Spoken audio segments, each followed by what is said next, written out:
Embrace the power of knowledge at Sanskriti University, ranked first in most promising university in engineering and management in India. Visit www.sanskriti. ये जो है अभी overall रुझान है 543 में से 540 सीटों के रुझान है, जिसमें एनडीए गठबंधन, हमने पिछली बार जब बात की थी ये 300 का आंकड़ा था, अब ये घटकर 277 का रह गया है। ये बहुत बड़ा डिफरेंस है और ये खास बात यह है इंडी गठबंधन 243 सीटों पर आगे चल रहा है रुझानों में, 23 सीटें अन्य को मिलती हुई दिख रही हैं।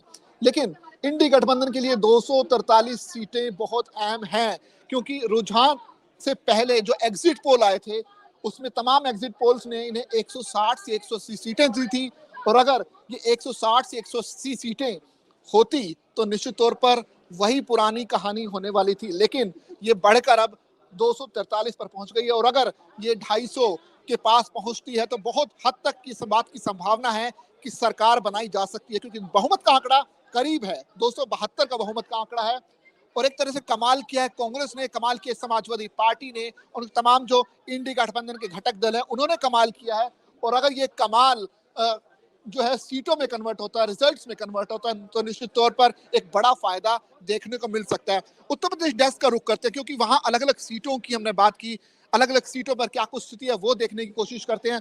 ये जो सीटें हैं ये एक तरह से बताने की कोशिश करेंगी कि किस सीट पर क्या स्थिति है, क्योंकि अभी तक जो जिस तरह से वादे किए थे अखिलेश यादव ने, राहुल गांधी ने, बेरोजगारी का मुद्दा उठाया था, बेरोजगारी के अलावा महंगाई का मुद्दा उठाया था, और ये लगातार बात की थी कि मोदी सरकार इन मुद्दों पर बात नहीं करती है, युवाओं से जुड़े जो मुद्दे हैं उनकी बात नहीं करती है।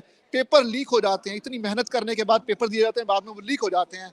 तो एक तरह से जो नुकसान की बात थी, तब तक तो बीजेपी और उनके तमाम जो सहयोगी थे वो कहते रहते हैं कि ये सिर्फ कोरी बातें हैं, क्योंकि लोग जो हैं खुश हैं, लोग जो हैं इस बात से खुश हैं कि बहुत सारी योजनाएं जो है बीजेपी सरकार की तरफ से जो चलाई गई हैं वो काफी हद तक प्रभावित करने में कामयाब रही है। लेकिन फिलहाल के रुझानों में ऐसा देखने को नहीं मिल रहा है।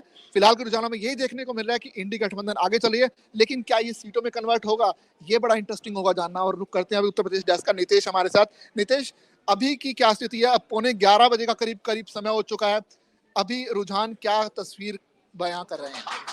देखिए, अभी मौजूदा स्थिति में तो आप कह सकते हैं कि सपा कांग्रेस गठबंधन लगातार आगे है, जिनमें 35 सीटों पर सपा आगे चल रही है और कांग्रेस 8 सीटों पर आगे चल रही है।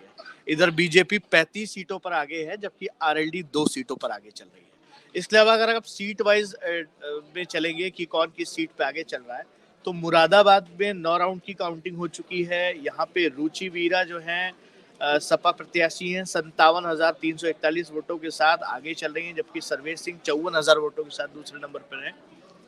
इसके अलावा इटावा लोकसभा सीट, यहाँ भी 7 चरण की काउंटिंग हो चुकी है। यहाँ पे रामशंकर कठेरिया भी पीछे चल रहे हैं। इसमें भी सपा 15,182 वोटों से आगे चल रही है। और इधर बदायूं में बड़ा कड़ा मुकाबला चल रहा है। दुर्गविजय सिंह शाक्य और आदित्य यादव, इन दोनों के बीच कड़ा मुकाबला है। कुछ करीब 15 से 20 मिनट पहले, यानी कि करीब 5 राउंड की काउंटिंग से पहले वो आदित्य राय यादव आगे हुए थे, और अब एक बार फिर से नए राउंड में 756 वोटों के साथ बीजेपी आगे है। तो यहाँ कड़ा मुकाबला है।